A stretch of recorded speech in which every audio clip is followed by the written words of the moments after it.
कल जो आपका टेस्ट लिया हमने शायद बाकी बच्चों ने भी ट्राई कर लिया हो। अब तो टेस्ट में तो बहुत कम बच्चे आए कल, लेकिन मैं उम्मीद करूं कि बाकियों ने शायद अब कर लिया हो ट्राई। और उसमें एक तरह का सा ही स्कोर था, एक बच्चे को छोड़ के बाकी सबका ही स्कोर बहुत कम रहा टेस्ट में। तो अभी हम वहीं से स्टार्ट करेंगे। देखो कोई बात नहीं, स्कोर कम रहा कोई बात नहीं, लेकिन आप डिस्कशन देखिए एक बार कि क्या रीजन था कि लगभग बच्चों के 3 या 4 सवाल ही सही हो रहे थे 12 में से। एटलीस्ट डिस्कशन देख के आपको ये जरूर समझ में आना चाहिए कि भाई हम क्या गलती कर रहे थे क्या नहीं कर रहे हैं, कम से कम वो चीज आप समझेंगे।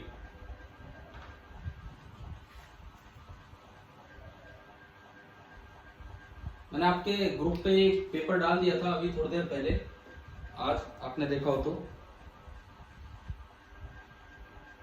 देखिए। पहला सवाल देखिए आप। हाँ जी बोलो, बोलिए क्या कह रहे हो। सर हे वर्षी जागरण ना सर, बोर्ड डेटा है। अरे बोर्ड तो टेढ़ा नहीं है, कैमरा टेढ़ा है। Yes sir. एक मिनट रुको, ये वो नहीं पा रहा है इसमें। अभी ठीक है। Yes sir. ठीक है, अब देखिए हम स्टार्ट कर रहे हैं सिप्पी 32 एंड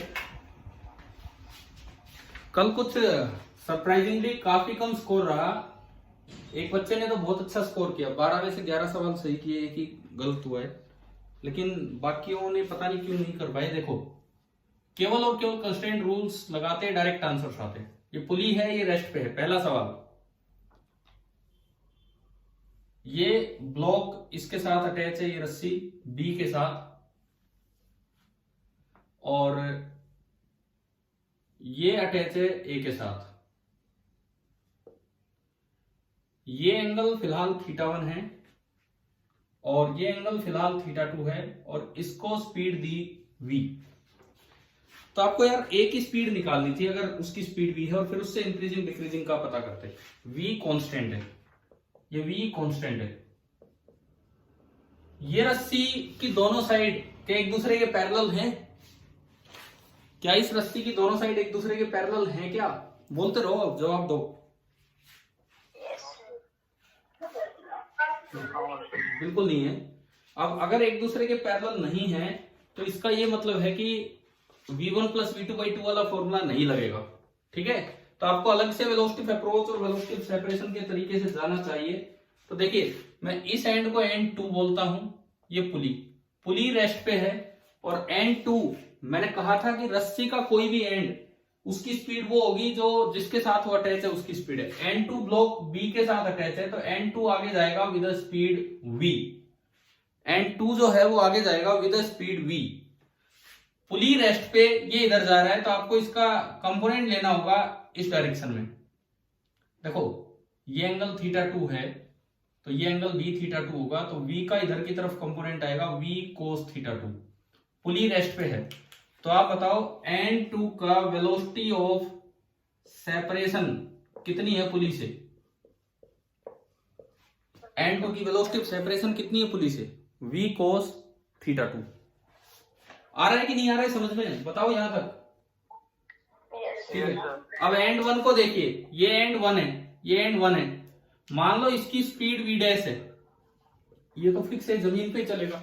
ऐसा तो होगा नहीं कि ये रस्सी के अलग चढ़ने लग जाएगा, आप इसको खींचोगे जमीन पे चलेगा। ये थोड़ी बहुत हम कॉमन सेंस यहाँ यूज करें, तो ये v डैश से आगे चला, तो ये पुली रेस्ट पे इसका कंपोनेंट, इसकी स्पीड वही होगी जो ब्लॉक ए की है v डैश। तो v वेलोसिटी ऑफ अप्रोच निकालने के लिए आपको इसका कंपोनेंट करना पड़ेगा, और ये बनेगा v डैश cos θ1, और पुली रेस्ट पे है। तो इसका मतलब अगर मैं यहां से देखता हूं तो इस एंड की वेलोसिटी ऑफ अप्रोच कितनी है? v dash cos θ। ठीक है, अब क्या कहता है हमारा ये जो रूल है, स्ट्रिंग का जो रूल है वो क्या कहता है? एक एंड की पुली की तरफ जो वेलोसिटी ऑफ अप्रोच होगी, दूसरे एंड की वही होगी वेलोसिटी ऑफ सेपरेशन। तो v dash cos θ1 is equal to v cos θ2। यहां से v डैश आया v cos theta 2 upon cos theta 1। अब देखिए जो पहला सवाल था, पहला सवाल हमें कहता है कि इन द सिचुएशन शोन, इस समय क्या v कांस्टेंट दिया है, तो पूछा है कि a की स्पीड कांस्टेंट चलती रहेगी, इंक्रीज होगी, डिक्रीज होगी, या आप कुछ नहीं कह सकते। तो इधर देखो आप, जैसे जैसे b आगे जाएगा थीटा 2 बढ़ेगा कि कम होगा, बताओ। कम होगा। बढ़ेगा कैसे यार, बढ़ेगा कैसे, जब आगे जाओगे तो ये और यूं जाएगी तो हॉरिजॉन्टल के साथ एंगल कम होगा। आया कि नहीं आया समझ में, थीटा 2 कम होगा। तो cos थीटा सबसे बढ़ेगा। हाँ, cos थीटा 2 बढ़ेगा। दूसरी बात, जैसे जैसे आगे आएगा, आगे आगे रस्सी वर्टिकल होती चलेगी, थीटा 1 बढ़ेगा कि कम होगा। सर बढ़ेगा। बढ़ेगा। थीटा 1 बढ़ेगा तो cos थीटा 1 सर कम होगा। कम होगा। अब आप इधर आओ, न्यूमरेटर तो बढ़ रहा है और डिनोमिनेटर कम हो रहा है, तो ओवरऑल वी डैश क्या होगा, सर इंक्रीज होगा। ये था आपका पहला सवाल। और दूसरे सवाल में ये वी डैश ही पूछा था, तो ये इसका दूसरे का आंसर सेकंड में दिया था, तो v cos theta 2 second theta 1, ये आपका था सेकंड क्वेश्चन। भाई किसी बच्चे से कल पेपर में पहले दोनों सवाल सही हुए कि नहीं हुए, एक भी स्टूडेंट के? चलो ठीक है, ये आपके पहले दो सवाल थे। फिर ये क्या हो क्या गया कल, जैसे ठीक है चलो कोई बात ही नहीं है, नंबर नहीं आए, बट क्या कंस्ट्रेंट समझ में नहीं आया क्या, जो इतना लो स्कोर रहा कल? मेजोरिटी ऑफ स्टूडेंट्स के मैक्सिमम 4 सवाल सही हुए, 4 या फिर 3, बस इतने क्वेश्चंस 12 में से सही हो पाए। अगर मैं एक बच्चे को छोड़ दूं तो उसके तो 11 हुए सही। तो ये ऐसा क्यों हुआ, अभी डिस्कशन के दौरान आप समझिए इस चीज को कि भाई कहाँ पे कमी रह गई है, क्यों इतनी भारी मिस्टेक हुई है। देखो कंस्ट्रेंट मैंने कहा, अलग से कोई बहुत ज्यादा क्वेश्चंस बनाने भी मुश्किल होते हैं इसके, कि भाई प्योर कंस्ट्रेंट के बना दो, फिर भी आपको दिए कंस्ट्रेंट के क्वेश्चंस, एक सीपीपी दे दिया था और एक ये, और इसमें कुछ एक दो करवाए हुए सवाल भी थे। चलिए पहला और दूसरा हो गया, तीसरा और चौथा बिल्कुल ऐसा था। क्या कल के लेक्चर में ऐसा कॉन्सेप्ट सिखाया था कि नहीं सिखाया था आपको? वेज के ऊपर ब्लॉक, कॉन्टेक्ट कंस्ट्रेंट। देखिए क्वेश्चन नंबर 3, वेज के ऊपर ब्लॉक कॉन्टेक्ट कंस्ट्रेंट, ये देखते हैं हम। एक तो मुझे ये बताओ, आप टेस्ट क्यों नहीं देते हो? पहली बात, इस बात का जवाब दीजिए। कल 6-7 बच्चों ने पेपर दिया, क्या रीजन क्या होता है टेस्ट ना देने का? जिन्होंने नहीं दिया वो जवाब दे भाई, क्यों नहीं देते हो आप लोग टेस्ट? अरे आपके पेरेंट्स नहीं देखते क्या कि ग्रुप में क्या हो रहा है, कोई लिस्ट आ रही है, आपका नाम नहीं आ रहा है, या वो ग्रुप आपके ही हाथों में होता है?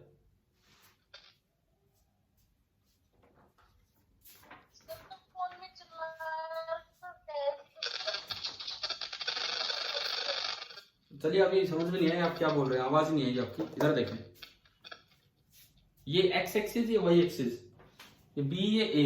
इसके बाद देखो एक्सेलरेशन, देखो a block A is managed to move on a wedge B of angle of inclination 37 degree placed on ground according to acceleration this।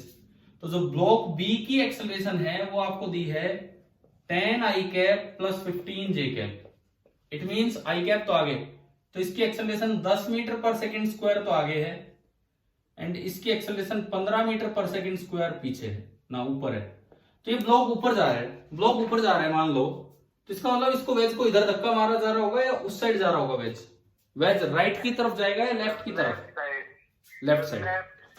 तो लेफ्ट साइड पता लगते ही ये तो श्योर है कि वेज ऊपर तो जा नहीं सकता, इधर ही चलेगा, तो वेज का आंसर माइनस आई कैप में आएगा।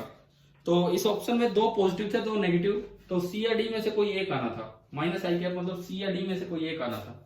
अब मान लो वेज की एक्सेलरेशन इधर है ए, तो हमने यार कल ये सीखा था कि जो कॉन्टेक्ट सरफेस होती है उसके परपेंडिकुलर डायरेक्शन में दोनों की एक्सेलरेशन सेम होती है। कल सिखाया था ना आपको, ये बताओ। एक बार मैं बनाऊं वेज के लिए और एक बार मैं बनाऊं ब्लॉक के लिए। तो अगर आप वेज को देखते हैं, वेज इधर आया ए एक्सेलरेशन से, वेज इधर आया ए एक्सेलरेशन से। अच्छा ये जो एंगल है 37 डिग्री है, तो ये एंगल भी 37 होगा। तो वेज का परपेंडिकुलर डायरेक्शन में बताओ कंपोनेंट कितना होगा, क्या होगा? AW ए वेज इंटू साइन 37 यानी कि 3/5। So this is 3/5 times AW। ये था। अब मैं आता हूं ब्लॉक पे। ब्लॉक में दो एक्सेलरेशन है, 10 इधर। पहले इसको देखते हैं। इसका कंपोनेंट मुझे इधर लेना है, इधर ये एंगल 37 डिग्री। तो 10 का उधर तो 10 cos 37 और इधर हो जाएगा 10 sin 37। 10 sin 37 कितना होगा? 10 sin 37 3/5 इंटू 2 यानी कि आया 6 मीटर पर सेकेंड स्क्वायर नीचे की तरफ। अब दूसरा अगर मैं कंपोनेंट लू, दूसरा कंपोनेंट 15 ऊपर है तो इसका कंपोनेंट इधर आएगा। कल आपको अलग से ये भी बताया गया था कि ऐसा हो सकता है एक कंपोनेंट ऊपर आए एक नीचे आए। भाई ये समझ में आ रहा है? अगर ब्लॉक की दो एक्सेलरेशन थी तो दोनों के टुकड़े कर लेते थे। कल किया था कि नहीं ये काम? देखो ये 37 तो ये 53 तो ये 37। तो इधर की तरफ कंपोनेंट आया 15 cos 37। cos 37 होता है 4/5, 5 3 15 तो ये 12 मीटर पर सेकेंड स्क्वायर आ गया। तो 12 तो ऊपर और 6 नीचे। तो नेट एक्सेलरेशन ऊपर की तरफ कितना बचा इसका परपेंडिकुलर डायरेक्शन में? 12 ऊपर 6 नीचे। तो ब्लॉक की एक्सेलरेशन परपेंडिकुलर डायरेक्शन में कितनी बची? 6 मीटर पर सेकेंड स्क्वायर। वेज की एक्सेलरेशन परपेंडिकुलर डायरेक्शन में ये है। आप इन दोनों को इक्वेट कर दो। हमारा स्ट्रिंग कंस्ट्रेंट कहता है कि 3/5 times AW is equal to 6 and यहां से AW आ गया 30/3 मतलब 10। तो मैग्नीट्यूड तो उसका हुआ 10 मीटर पर सेकेंड स्क्वायर और वो आ रहा होगा इधर। इधर मतलब अपोजिट टू एक्स एक्सिस। तो जो एक्सेलरेशन आएगा that will be -10 I cap meter पर सेकेंड स्क्वायर। भाई ये डी ऑप्शन था। कितने बच्चों से कल हो पाया ये वाला सवाल? 10 I कैप कर दिया। 10 I कैप। मैंने आपको ये बताओ क्लास में बड़ा ढंग से क्लियर किया था कि अगर ब्लॉक ऊपर जाए तो ऐसा तब होगा जब आप उधर धक्का मार रहे होंगे। बताया था कि नहीं ये पॉइंट? ये सर सही हुआ था सर।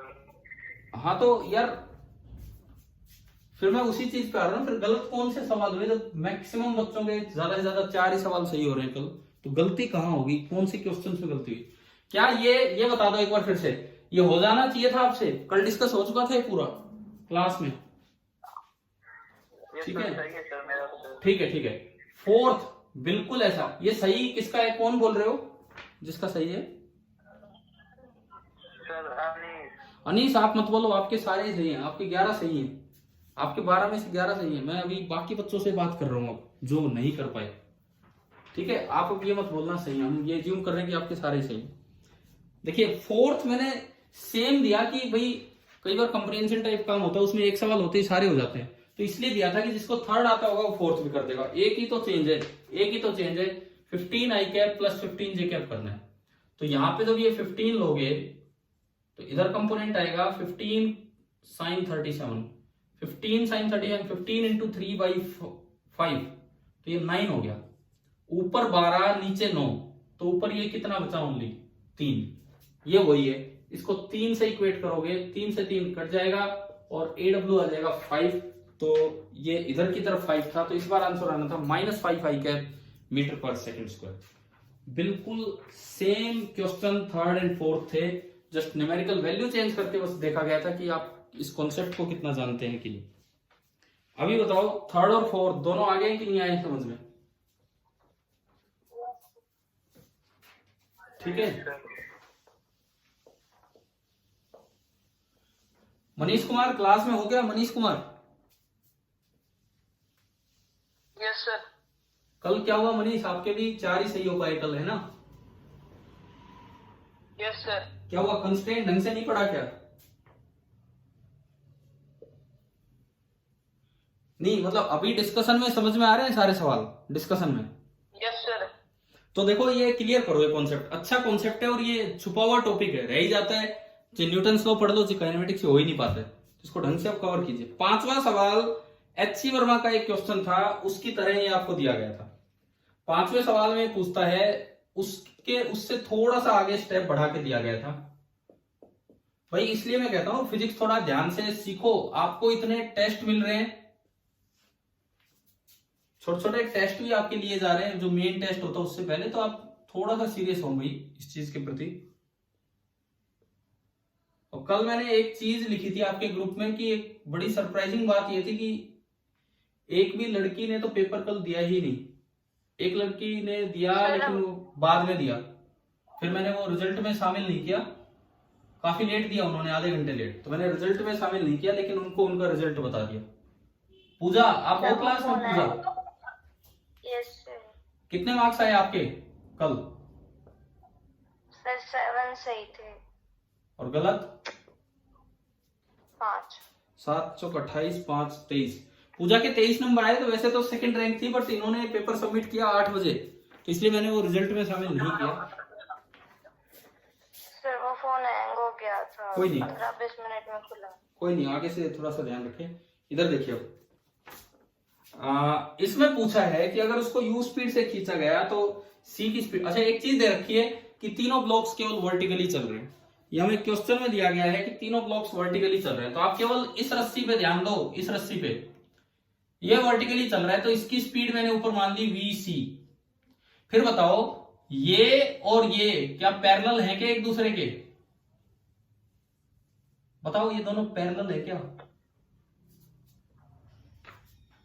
नहीं है, तो आपको वेलोसिटी ऑफ अप्रोच और सेपरेशन अलग अलग देखना होता है। लेकिन एक आसान बात यह है कि पुली रेस्ट पे है, क्योंकि ऊपर छत चल नहीं रही है, पुली रेस्ट पे है, तो इसलिए देखना आसान हो जाता है।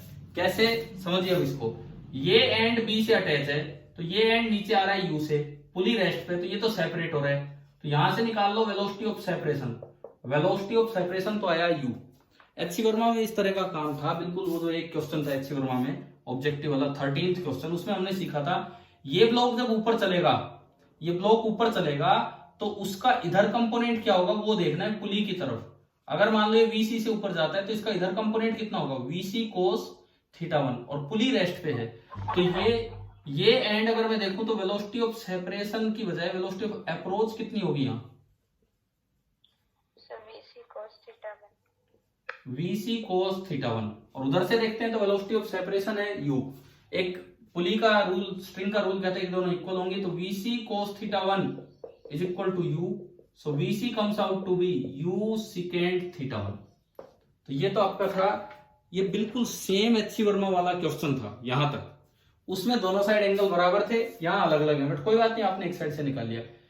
आपको याद आ रहा है कि एचसी वर्मा में क्वेश्चन किया था हमने ऐसा?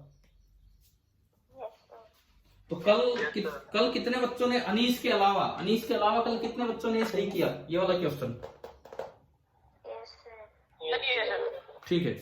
अब इसका बी पार्ट, सिक्स्थ मतलब सिक्स्थ।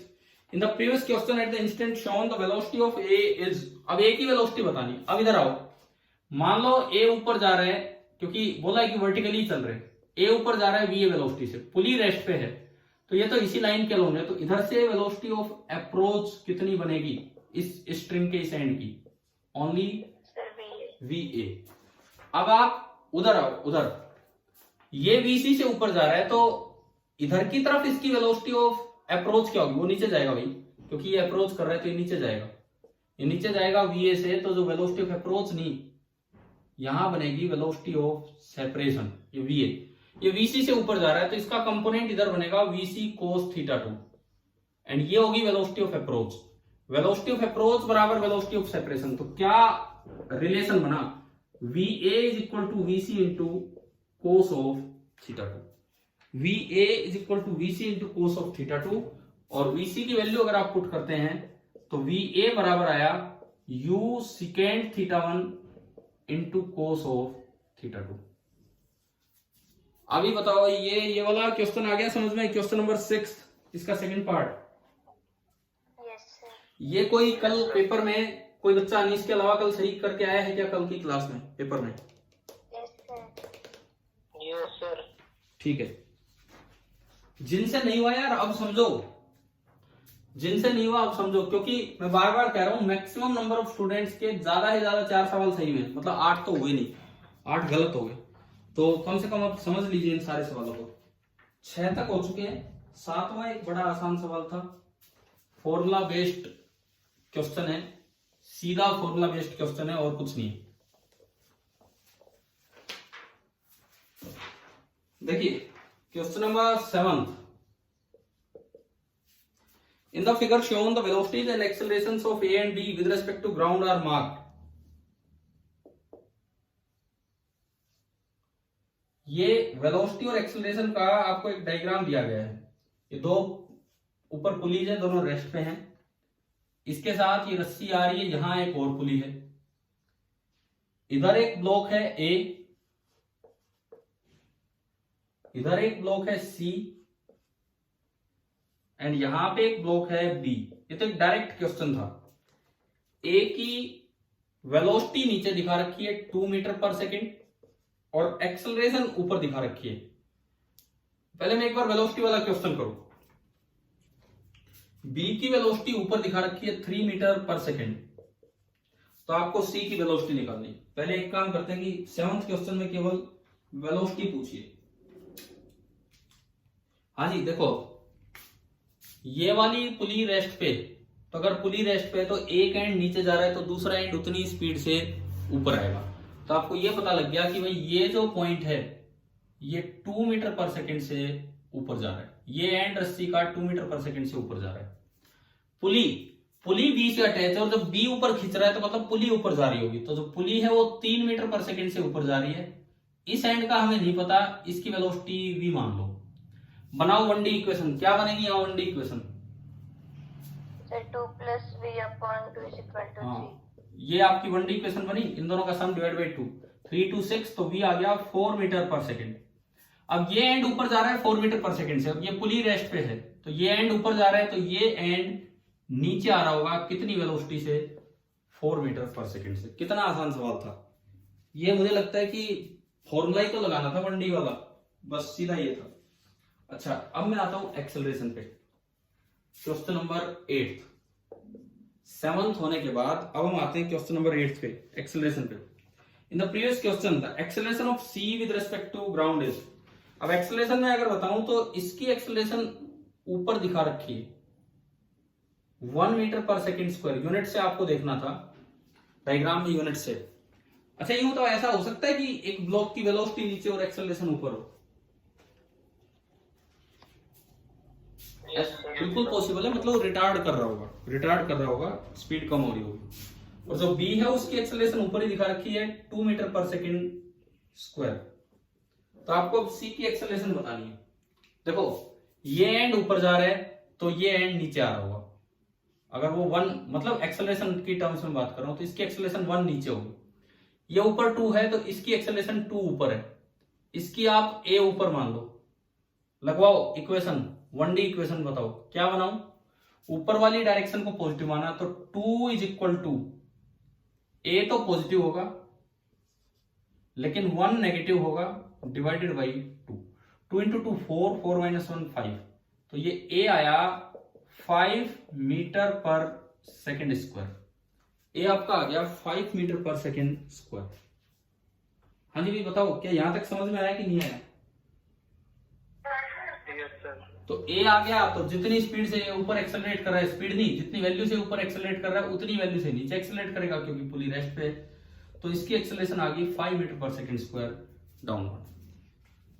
ये दो जो क्वेश्चन थे ये सबसे इजी सवाल थे इस पेपर के, क्योंकि आपको फॉर्मूला आता है v1 + v2/2, a1 + a2/2, इसलिए सबसे आसान सवाल थे 7वां और 8वां। किस किस बच्चे के दोनों सही हुए हैं 7th एंड 8th? ठीक है सर। सही है। कौन बोल रहे हो? मनीष बोले हो? Yes sir. दोनों सही थे आपके? ये दोनों? Yes sir. चलिए आगे देखते हैं। क्वेश्चन नंबर 9 कल ही तो क्लास में करवाया था, परसों होमवर्क में दिया था। 2 पैरेलल रोड्स वाला क्वेश्चन कल ही क्लास में करवाया था और परसों होमवर्क में दिया था। ये देखो क्वेश्चन नंबर 9, ये वाला सवाल था। 2 पैरेलल रोड्स थी, एक रस्सी आपको ध्यान हो यहां से आ रही थी यूं, एक रिंग में उसे यूं फंसा दिया गया था और फिर वो रस्सी यूं मुड़ के आई थी और यहाँ एक रिंग से उसे बांध दिया गया था। बताओ यार ये वाला क्वेश्चन करवा दिया था कि नहीं आपको? Yes sir. ठीक है, सवाल में ये दिया गया कि ये एंगल अल्फा है, ये स्पीड ऊपर की तरफ है v2 और ये स्पीड नीचे की तरफ है v1, और आपको v1 v2 अल्फा में रिलेशन लाना था या v2 की वैल्यू बतानी थी in terms of v1 and alpha. कल ही मैंने एक रिलेशन करवाया था, ये x माना था, ये r माना था, तो x प्लस आर कॉन्स्टेंट था। ये पूरा का पूरा क्वेश्चन कल हुआ था, लेंथ है वायर की, तो इसका डिफरेंशिएशन 0 था, तो dx by dt plus dr by dt is equal to 0। यहां से बना था dx by dt is equal to minus dr by dt। dx by dt था v1 और माइनस dr बाई dt आपने कल लिखा था v2 cos alpha plus v1 cos alpha. लिखा था कि नहीं बताओ, ये ऐसे कंपोनेंट करके और velocity of approach. Yes sir. तो यहां से v2 कोस अल्फा बराबर आया v1 into 1 minus cos alpha, और यहां से v2 आ गया इतना तो क्लास में ही हो गया था काम। एक लास्ट स्टेप ये था कि इन्होंने जो ऑप्शन दिए थे वो अल्फा बाई 2 में थे, तो हमें एक चीज याद रखनी चाहिए कि cos 2 theta is 1 minus 2 sine square theta, और you can say 1 minus cos 2 theta, this is equal to 2 sine square theta, यानी कि 1 minus cos alpha this is 2 sine square alpha by 2, trigonometry का ये रिलेशन। तो आपने ये इसमें put किया तो v1 into 2 sine square alpha by 2 divided by cos alpha. यार इससे बस एक स्टेप इस पे जाना था और ये आपका ऑप्शन ये था। कितने बच्चे कल ये 9th क्वेश्चन सही करके आए हैं? 9th? Yes sir. लेकिन ज्यादातर से तो नहीं हुआ, नहीं तो फिर टोटल 4 ही सवाल सही नहीं होते पेपर में, क्योंकि पीछे भी आसान सवाल आए हैं। ये तो करवाया हुआ सवाल डायरेक्ट दिया था मैंने एज इट इज। चले देखते हैं आगे, देखते हैं क्वेश्चन नंबर 10। पता है इतना इतना डिस्कस इसलिए करवाना पड़ता है, नहीं तो मैं आगे पढ़ाता। इतना डिस्कशन इसलिए करवाना पड़ रहा है कि आप सही नहीं करके आ रहे हो तब। क्वेश्चन नंबर 10 देखो, इन द फिगर शोन,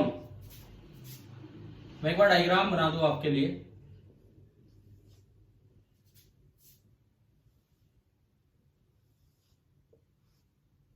ये है और इस तरह से दिया गया है।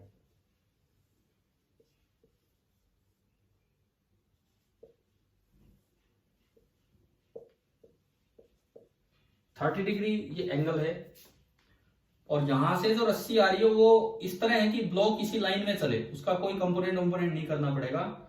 ब्लॉक का ये एंगल हालांकि दिखाया गया है 60 डिग्री, परंतु जिस तरह से उसको बांधा गया है वो इधर ही मूव कर सकता है। In the figure shown A remains in contact with the ground, A जो है वो उठा नहीं हो, ग्राउंड के साथ ही चलेगा। Velocity of A is 10 meter पर सेकंड। मान लो ए की वेलोसिटी 10 मीटर पर सेकंड है, देन वेलोसिटी ऑफ बी क्या होगी? अब देखो ये तो फिक्स है कि बी तो इसी लाइन के लॉन्ग ही चलेगा, तो कोई कंपोनेंट वाली दिक्कत ही नहीं आएगी। कहीं भी वो v1 प्लस v2 बाई 2 तो लगना नहीं है कि ये पैरेलल नहीं है। पहली पुली p1, दूसरी पुली p2। आप यहां से बताओ, पुली p1 की तरफ देख के बताओ एंड ए की वेलोसिटी ऑफ अप्रोच कितनी है? आपने कंपोनेंट किया 5√3। 10 cos 30, दिस इज 5√3। अब ये क्वेश्चन बड़ा आसान है यहां से देख के। क्यों? जो इसकी वेलोसिटी ऑफ अप्रोच है वही इस एंड की वेलोसिटी ऑफ सेपरेशन होगी, जो इस एंड की वेलोसिटी ऑफ सेपरेशन होगी वही इस एंड की वेलोसिटी ऑफ अप्रोच होगी ना। दोबारा सुनो, जो इस एंड की वेलोसिटी ऑफ अप्रोच है वो इस एंड की वेलोसिटी ऑफ सेपरेशन है फ्रॉम p1, वही इस एंड की वेलोसिटी ऑफ अप्रोच होगी टू p2, एंड वही इस एंड की वेलोसिटी ऑफ सेपरेशन होगी फ्रॉम p2, और वो vb है क्योंकि ये इधर ही जा रहा है। तो आप डायरेक्टली रिलेट कर सकते हो, तो vb is coming out to be 5√3 meter पर सेकेंड। तो ये समझ में आया कि नहीं आया? Yes sir. अगर ये vb ऐसे चलता तो फिर वो सवाल वो पहले की तरह हो जाता, फिर उसका भी कंपोनेंट करना था, पर इसको मान दिया गया इधर ही चलने के लिए। क्वेश्चन नंबर 11 में आपको क्लास में करवा चुका। याद है एक दिन वो एक ही रस्सी को 5 पुलीज में घुमाया था? Yes sir. मैं दोबारा नहीं करवा रहा हूं, मैं करवा चुका हूं, दोबारा नहीं करवा रहा हूं, मैं जस्ट आपको डायग्राम बना के दिखा रहा हूं। एक पुली ये थी, एक पुली ये थी, एक पुली ये थी इस तरह से, एक पुली ये थी, और एक पुली ये थी, ये नीचे बनाई थी, और भाई ये एक ही रस्सी थी, ये इस पूरे पे घूम के यूं आ रही थी इस तरीके से यहां तक। भाई अब तो याद आ गया होगा ये वाला सवाल, Yes, sir. ठीक है। कि ये कल पेपर में कितने बच्चों ने सही किया, ये क्लास में करवा चुका था मैं एज इट इज, एबीसी में रिलेशन। सही था सर। सही है, कल कर दिया था, ठीक है। अब आते हैं इस टेस्ट का सबसे अच्छा क्वेश्चन, 12th क्वेश्चन, आखिरी सवाल, सबसे अच्छा सवाल, क्वेश्चन नंबर 12। देखते हैं हम इसको। इन द फिगर शोन, देखो इसमें एक अच्छी बात यह है कि लिफ्ट भी चल रही है, लिफ्ट नहीं बना रखी बट वो पुली चल रही है, बात एक ही है। मान लो ये पुली जो है इसमें दिखाया कि 1 मीटर पर सेकंड से ऊपर जा रही है, मतलब लिफ्ट जा रही है 1 मीटर पर सेकंड से ऊपर। अच्छा, साथ ही साथ ये दिखाया गया है कि ग्राउंड के रेस्पेक्ट में दिखा रखा है, ग्राउंड के रेस्पेक्ट में, जब कुछ नहीं बोला होता है तो ग्राउंड के रेस्पेक्ट में होता है। ये इधर जा रहा है 3.25 मीटर पर सेकंड से at an angle theta. Lift हटाओ, मैं वैसे अब आपको दिखा देता हूं। और जो दूसरा एंड है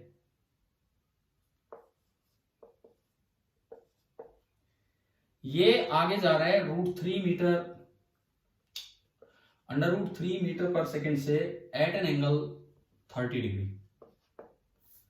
अब आपको बताना है कि एंगल थीटा कितना है, बस ये बताना है कि एंगल थीटा कितना है। यार एक सिंगल पुली है तो आपको एक ही चीज निकालनी थी कि एक एंड की वेलोसिटी ऑफ अप्रोच और एक एंड की वेलोसिटी ऑफ सेपरेशन, बस। क्योंकि पैरेलल तो है नहीं जो आप v1 + v2/2 फॉर्मूला लगा सके। देखो पहले मैं इस एंड को देखता हूं, ये एंड नंबर 1, ये सेपरेट हो रहा है पुली से कि अप्रोच कर रहा है? एंड नंबर 1 सेपरेट हो रहा है।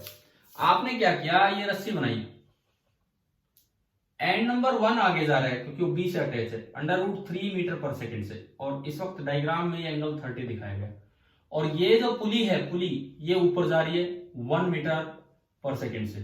वेलोसिटी ऑफ सेपरेशन निकालने का तरीका ये होता है कि दोनों मतलब ये एंड 1 और ये पुली, दोनों के कंपोनेंट कर दो अलोंग द लाइन ज्वाइनिंग 1 2। तो मैंने इसका कंपोनेंट किया, इसका, हाँ भाई ये एंगल भी 30 डिग्री। तो बताओ इधर कंपोनेंट क्या आया, अंडर √3 इंटू cos 30। cos 30 कितना होता है? cos 30 कितना होता है? √3/2। ये आपका आ गया 3/2। ऐसे ही इसका भी कंपोनेंट करना होगा अलोंग द लाइन, तभी जाके वेलोसिटी ऑफ सेपरेशन निकलेगी, इस एंड की वेलोसिटी ऑफ सेपरेशन पुली से। कैसे करें? देखो ये एंगल 30 डिग्री, तो ये एंगल भी 30 डिग्री कोरस्पॉन्डिंग एंगल, तो ये 60 हो गया, ये 60 हो गया। तो जो इधर कंपोनेंट आएगा दैट इज 1 cos 60। cos 60 कितना होता है? 1/2। अब देखो इस लेंथ के लॉन्ग वो उधर भाग रहा है 1/2 से, ये इधर भाग रहा है 3/2 से, दोनों एक दूसरे की साइड भागे जा रहे हैं। तो बताइए आप कि नेट वेलोसिटी क्या होगी? नेट वेलोसिटी क्या होगी? वेलोसिटी ऑफ सेपरेशन क्या होगी? बताओ। 2 सर। हाँ 3/2। ये कल वाला मैसेज फिर आ गया, ओवर हीटिंग होगी। मैं थोड़ा रूम खोलता हूँ, रुको 1 मिनट।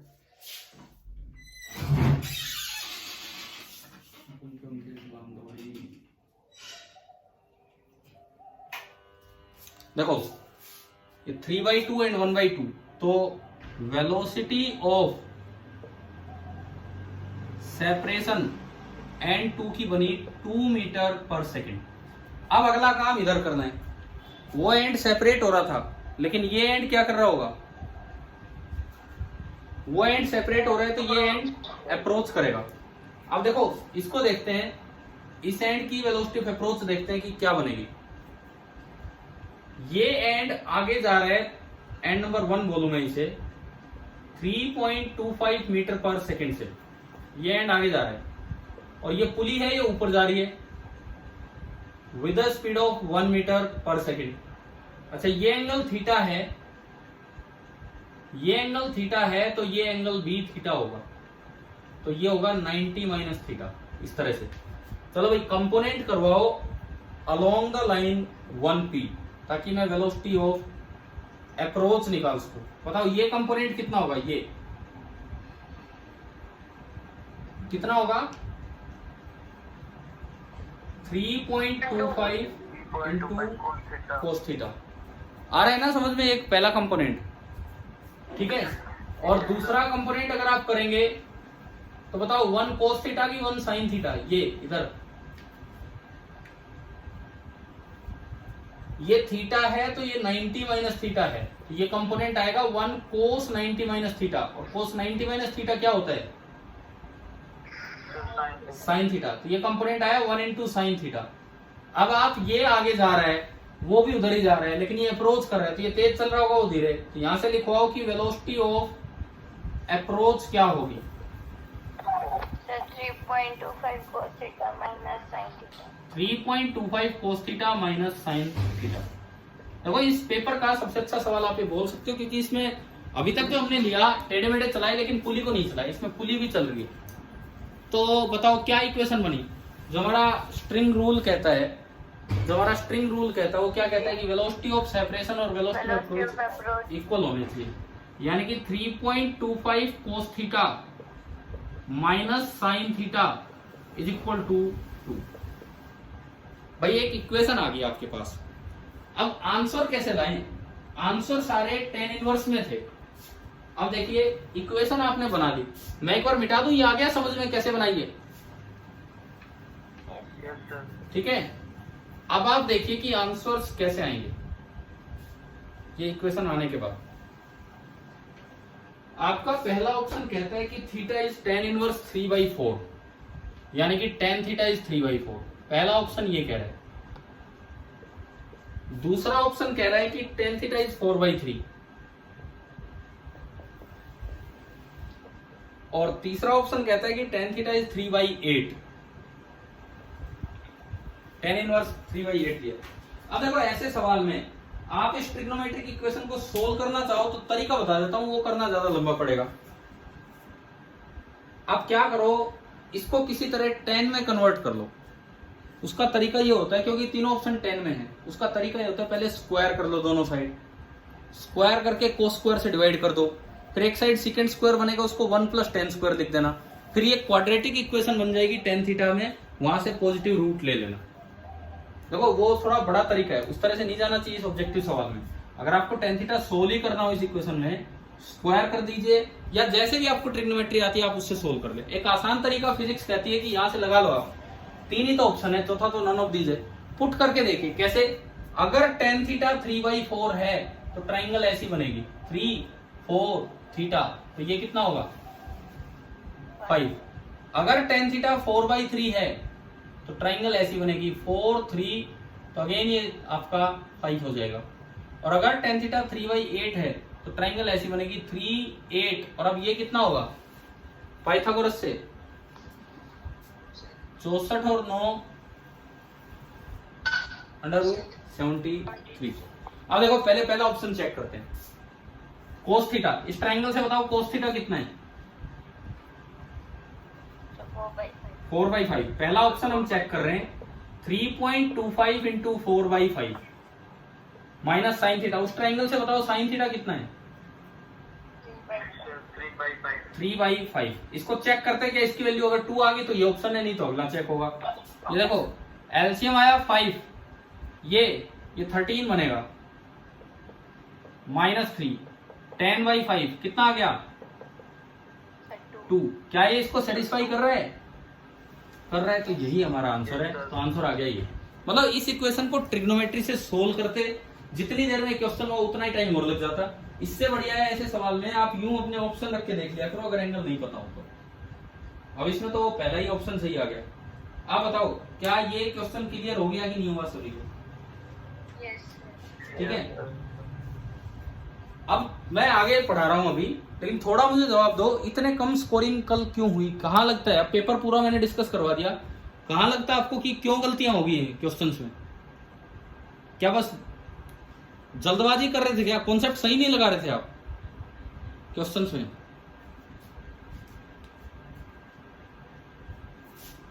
लगा है तो कॉन्सेप्ट सही नहीं पता है। क्या कह रहे हो? सर कॉन्सेप्ट तो सही लगा रहे थे, तो फिर ऐसे ऐसे इतने इतने गलत नहीं होने चाहिए थे।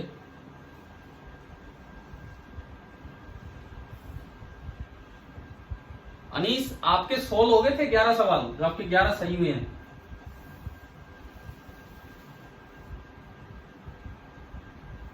हाँ जी अनीस, अनीस भाई गए क्या क्लास से या हो? No sir. मैं पूछ रहा हूँ क्या अनीस के 11 क्वेश्चन कल सोल्व हो गए थे या कोई एक आधा तुक्का भी लगाए? सर एक तुक्का लगा है। चलो ठीक है, कोई बात नहीं। अब हम कंस्ट्रेंट मोशन से, अब देखो अच्छे से तैयार कर लेना कंस्ट्रेंट मोशन, अब इस पार्ट में यूज होगा। अब हम न्यूटन के लॉज वाला पार्ट स्टार्ट करते हैं, न्यूटन्स लॉज ऑफ मोशन। तो इसके अंदर सबसे पहली चीज आती है, सबसे पहली चीज एरिस्टोटल्स फैलेसी। फैलेसी मतलब जो बात गलत थी लेकिन कई दिनों तक चलती रही, सही मान के लोग पढ़ते रहे। सबसे पहली चीज आती है एरिस्टोटल्स फैलेसी। बताओ, ये 9th में भी पढ़ लिया होगा, क्या होती है, क्या बताया था, क्या गलत बात बताई थी एरिस्टोटल ने? भाई एरिस्टोटल ने कॉमन ऑब्जर्वेशन से एक बात बताई, उसने लिखा कि an external force is required. Aristotle ने ये लिखा, an external force is required to keep a body. अच्छा आप बताओ, मैं लाइन पूरी करता हूं, आप बताओ, ग्राउंड पे मैं किसी चीज को चलाता हूं, तो अगर मैं कंटिन्यूअसली उसे चलाना चाह रहा हूं तो मुझे फोर्स लगाना पड़ता है कि नहीं? ग्राउंड पे मैं किसी चीज को चला रहा हूं, क्या मैं छोड़ दूं तो क्या वो कंटिन्यूअसली चलती रहेगी ऑब्जेक्ट? नहीं चलती। तो उसको मोशन में रखने के लिए एरिस्टोटल ने अपनी कॉमन ऑब्जर्वेशन से एक रूल सा निकाल दिया कि भाई an external force is required to keep a body in motion. किसी भी ऑब्जेक्ट को मोशन में रखने के लिए एक्सटर्नल फोर्स की जरूरत पड़ेगी। अब ये बात फैलेसी, मतलब ये बात गलत है। उसने तो एक कॉमन सी बात बता दी कि भी इस तरह से। गलत क्यों है? आज आप न्यूटन्स लॉ जानते हो, सब कुछ जानते हो, क्यों गलत है सुनो। मान लो मैं कहता हूं कि ये कांस्टेंट स्पीड से जा रहा है, या यूं कहें यूनिफॉर्म मोशन में है। अगर यूनिफॉर्म मोशन में है तो इसका एक्सेलरेशन कितना होगा बताएं? अगर ये यूनिफॉर्म मोशन में है तो इसका एक्सेलरेशन कितना होगा? 0। अब तो आप न्यूटन के लॉ जानते हैं। न्यूटन का लॉ कहता है कि F बराबर ma। तो अगर इस बॉडी का मास m है तो फोर्स रिक्वायर्ड भी 0 होगा। ये चल रहा है, कोई फोर्स की जरूरत नहीं। जबकि एरिस्टोटल कह रहा था कि एक्सटर्नल फोर्स की जरूरत पड़ेगी अगर आप किसी बॉडी को मोशन में रखना चाहते हैं। तो वो कहां पे गलती कर रहा था? जैसे मान लो ये ऑब्जेक्ट आगे जा रही है विद यूनिफॉर्म मोशन, और एरिस्टोटल कह रहा है कि भाई मुझे तो 20 न्यूटन फोर्स लगाना पड़ रहा है इस पे। मैंने कोई ब्लॉक लिया, मैंने एक ब्लॉक लिया, गाड़ी हटाओ, मैंने एक ब्लॉक लिया, मैं उसको यूनिफॉर्म मोशन में रख रहा हूँ, मतलब उसकी एक्सेलरेशन 0। लेकिन एरिस्टोटल कह रहा है भाई मुझे चलाने के लिए 20 न्यूटन फोर्स इस पे लगाना पड़ा। तो या तो न्यूटन की बात गलत है या एरिस्टोटल की बात गलत है। हम जानते हैं न्यूटन का तो लॉ है, वो तो अब तक सही हो चुका है। तो इसमें कहाँ गलती है? एरिस्टोटल को क्या चीज नहीं दिख पाई, वो बताओ।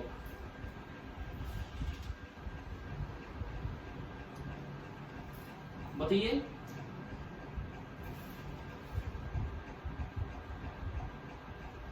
क्या? मैंने पूछा, आप जमीन पे कोई अलमीरा है, मैं उसको चलाना चाहता हूं तो मुझे तो लगातार फोर्स लगाना पड़ेगा। मैंने फोर्स हटा दिया तो रुक जाएगी। मैं इसको यूनिफॉर्म मोशन में कांस्टेंट धीरे धीरे 1 मीटर पर सेकंड से चला रहा हूं तो भी मुझे लगातार 20 न्यूटन फोर्स लगाना पड़ा। तो एरिस्टोटल की बात तो सही है, फिर ये फैलेसी कैसे है? ये तो सही लग रहा है कि भाई मेरे को फोर्स लगाना पड़ेगा ऑब्जेक्ट को चलाने के लिए, फिर ये बात गलत कैसे प्रूव होगी बताओ? Sir friction. हाँ ठीक है। उस समय फ्रिक्शन का आइडिया नहीं था, लोगों को ये नहीं पता था कि ग्राउंड इस पे रोकने के लिए नीचे कुछ फोर्स लगा रहा होगा, और असल में ग्राउंड लगा रहा होगा 20 न्यूटन। उसको बैलेंस करने के लिए आपको कितना लगाना पड़ रहा है? 20 न्यूटन। और ये यूनिफॉर्म मोशन में है तो F एक्सटर्नल में F नेट आएगा। एक आपने लगाया, एक ग्राउंड ने लगाया, और F नेट कितना होगा? 0 होगा।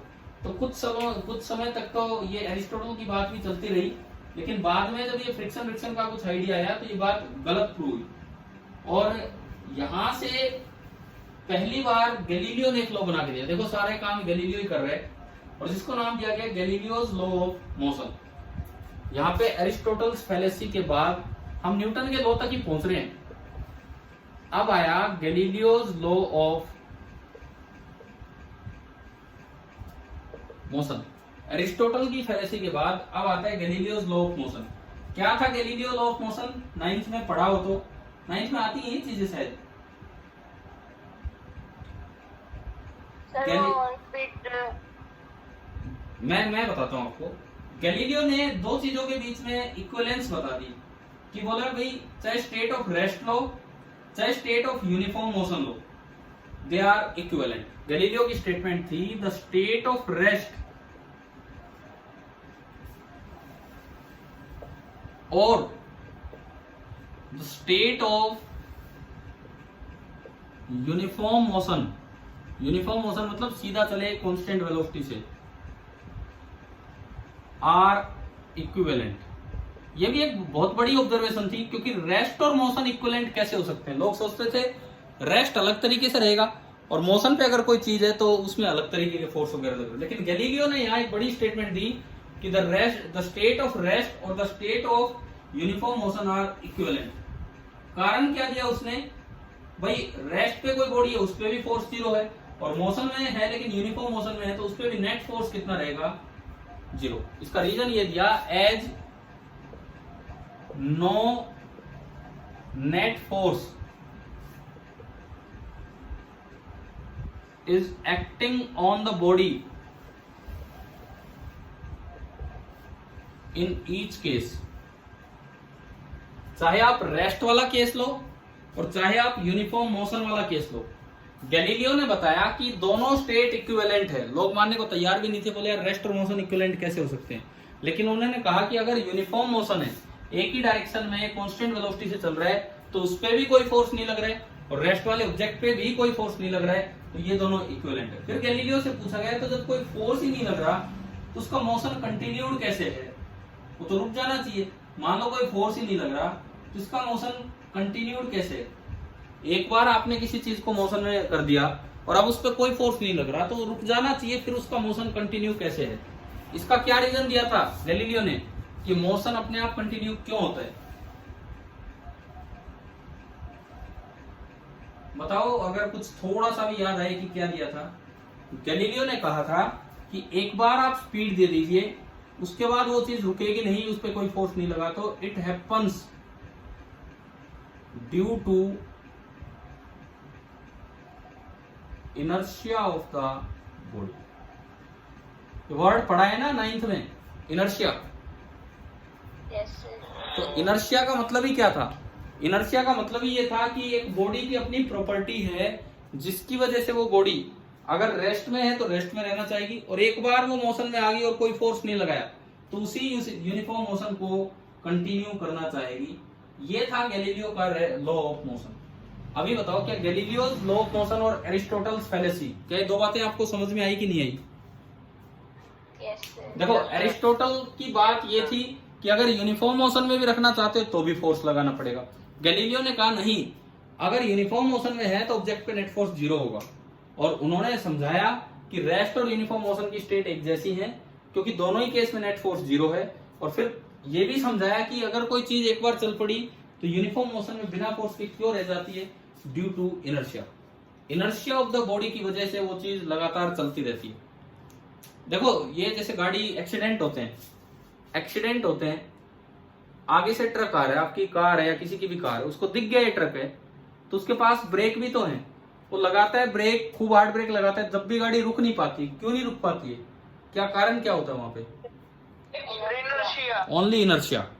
कारण ही ओनली इनर्शिया होता है कि बॉडी जिस स्टेट में थी उस तरह रहना चाहेगी, तो बॉडी बहुत तेज वेलोसिटी से जा रही थी तो उसी वेलोसिटी से वो चलते रहना चाहिए। मैं आपको तीनों तरह के इनर्शिया के एग्जांपल देता हूं, अपने आप कॉमन उससे देख सकते हो।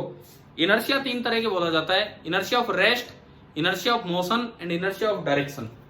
पहला inertia of rest. Inertia of rest, मान लो आप एक बस की छत पे खड़े हो, आप एक बस की छत पे खड़े हो और आपने ऊपर कोई स्टैंड, ऊपर कुछ भी नहीं है भाई, आप किसी सपोर्ट नहीं ले सकते हो, बस पे खड़े हो, बस यहां पे रुकी हुई थी, अचानक से ड्राइवर आता है और बस को स्टार्ट करता है, तो बताओ क्या होगा? क्या होगा आप बताओ? आप सीधे खड़े, है क्या होगा? पीछे की तरफ गिर जाएगा सर। पीछे क्यों गिरेगा? क्या कोई धक्का मारा है क्या? या हवा चल गई एकदम पीछे?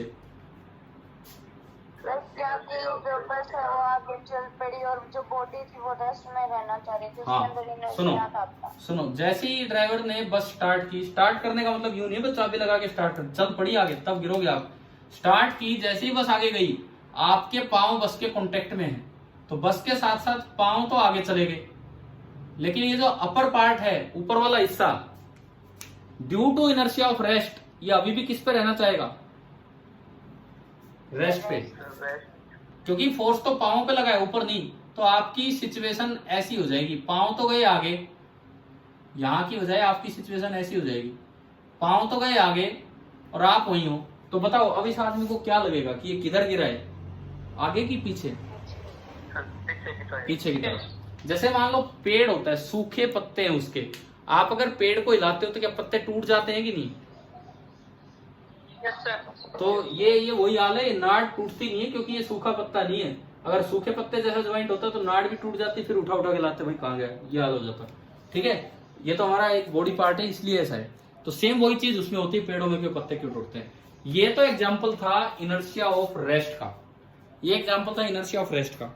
इनर्शिया ऑफ मोशन, फिर वही बात, आप बस के ऊपर ही खड़े हो, या चलो चलती बस में से उतरे हैं कोई, कभी तो हल्की फुल्की सी बस स्पीड में है, कैसा हुआ है कभी थोड़ी चलती बस में से आपको उतरना पड़ा हो बस स्टैंड पे? यस सर, बहुत बार हुआ है। तो उतरना आता है कि जिधर गाड़ी का मुंह हो, बस जा रही हो उधर ही मुंह करके उतरना चाहिए? नहीं सर, पीछे की तरफ उतरना चाहिए मुंह करके ना भाई, नहीं ये तो आगे तक गिरेंगे। कौन कह रहा है पीछे की तरफ मुंह करके उतरना चाहिए? फिर तो आप उतर दिए। सुनो, अक्सर क्या होता है, जैसे बीच में बस स्टॉप आया, कई छोटे गाँव में बस थोड़ा धीरे धीरे कर देते हैं, सवारी एक दो होती है वो उतर लेती है बस इतने में। कई बार जैसे कुछ महिलाएं इस तरह से उतरती है, बस आगे जा रही है परंतु उनका घर पीछे है, उनका घर पीछे है, तो अपने घर की तरफ मुंह करके ही उतरेंगी, अपने घर की तरफ मुंह करके उतरेंगी, तो उतरते ही धड़ाम से गिरेंगी वहां पे ग्राउंड पे। अगर बस चल रही है तो आपको उसी तरफ मुंह करके उतरना चाहिए। और अगर मान लो बस ज्यादा तेज है और फिर आप उससे उतर रहे हो तो सीधा आपके चोट लग रही है। कारण सुनो, बस की स्पीड है 20 मीटर पर सेकेंड। जैसे आप यहां से उतरना चाहते हो तो आप जैसे ही अलग होगे, बस के साथ आप थे तो आपका बॉडी का अपर पार्ट भी और लोअर पार्ट भी दोनों 20 मीटर पर सेकेंड से जा रहे थे। जैसे आप ग्राउंड के कांटेक्ट में आएंगे, कांटेक्ट में आते ही पैर तो रुक गए, ग्राउंड ने पैरों को तो जाम कर दिया, लेकिन अपर पार्ट कितनी स्पीड से चल रहा था अभी? 20 मीटर पर सेकेंड से। तो due to inertia of motion ये अब भी 20 मीटर पर सेकेंड से ही आगे जाना चाहेगा और धड़ाम आप यूं गिर जाते हैं, तो काफी चोट भी लग जाती है। समझ में आया? अब अगर गाड़ी की स्पीड नॉर्मल है 2 मीटर पर सेकेंड है, तो ये इतनी स्पीड होती है कि आप उतरते ही अपने पांवों को चला लेते हैं आगे और आप सेफ रह जाते हैं, बस गिरते नहीं। ये था inertia of motion. Inertia of direction, Galileo ने ये वर्ड इनर्शिया और ये सब यूज करवाया। इनर्शिया ऑफ डायरेक्शन का यूज कहाँ है? देखो, कभी आप खिड़की की तरफ बैठे हो और बस ने एक शार्प टर्न लिया, एक मोड़ आया, तीखा मोड़, बस एकदम से मुड़ी, तो आपको क्या लगता है बताना? यूं लगता है कि आप खिड़की की तरफ बाहर गिरने को हो रहे हैं। ठीक है, तो आप खिड़की में से निकलने को क्यों हो जाते हैं? बस ने तो आप पे धक्का मारा नहीं। होता क्या है, सुनिए, बस यूं सीधी जा रही थी, खिड़की मेरे बगल में है, मैं भी सीधा जा रहा हूं, मेरा बॉडी का अपर पार्ट भी सीधा जा रहा है और लोअर पार्ट भी सीधा। अब बस यूं मुड़ी, इधर की तरफ मुड़ी, बस यूं मुड़ी, तो जो खिड़की है वो इधर की तरफ होगी। मेरी बॉडी का लोअर पार्ट तो मुड़ गया सीट की वजह से, लेकिन अपर पार्ट अब भी due to inertia of direction किधर जाना चाह रहा होगा? सीधा। देखो, बस यूं मुड़ी तो खिड़की मेरे सामने आ गई, बॉडी का लोअर पार्ट भी मुड़ चुका है, लेकिन मेरा अपर पार्ट अभी भी सीधा जा रहा है। तो आपको लगता है कि आप किधर जा रहे हो? खिड़की की तरफ जा रहे हो, क्योंकि खिड़की आपके मुंह के आगे आ गई है और कुछ नहीं हुआ। ये आपका होता है इनर्शिया ऑफ डायरेक्शन। तो अभी आप बताओ, क्या तीनों तरह के इनर्शिया समझ में आए कि नहीं आए? ठीक है, अब देखो चैप्टर आगे बढ़ रहा है, कंस्ट्रेंट से आगे चला है। आज थोड़ी सी हिस्टोरिकल पॉइंट ही थे, Aristotle fallacy, Galileo's law, Galileo ने किस तरह से उनको कंपेयर किया, इनर्शिया वर्ड को इंट्रोड्यूस किया मैंने। अब गैलीलियो के इसी लॉ को न्यूटन ने अपना फर्स्ट लॉ बना दिया था। न्यूटन का फर्स्ट लॉ यही था, थोड़ा सा अलग फॉर्मेट में उन्होंने दिया। तो न्यूटन के जो 3 लॉज हैं वो हम अगली क्लास से स्टार्ट कर रहे होंगे। और मैं आपसे फिर ये कहूंगा, अपना कंस्टेंट थोड़ा ठीक करके रखो, रिवाइज करके रखो, ताकि आगे फिर से टेस्ट हो तो उसमें आप ठीक ठाक नंबर लेके आए, इस बार जितनी कमी ना हो। और जो बच्चे टेस्ट नहीं दे रहे हैं, मैंने कल भी अपील की थी आपसे आपके ग्रुप पे कि भाई पेपर दो, और उस अपील का फायदा ये हुआ कि पहले 9-10 देते थे, अब 7 बच्चों ने दिया। तो ऐसा फायदा ना उठाएं, आप कम से कम टेस्ट देना स्टार्ट कीजिए। और आखिरी बात, मैं एक बार पार्टिसिपेंट्स देख रहा हूँ बस, और कुछ नहीं, फिर इस क्लास को फिनिश कर रहे हैं। चलिए ठीक, आगे कल पढ़ते हैं फिर।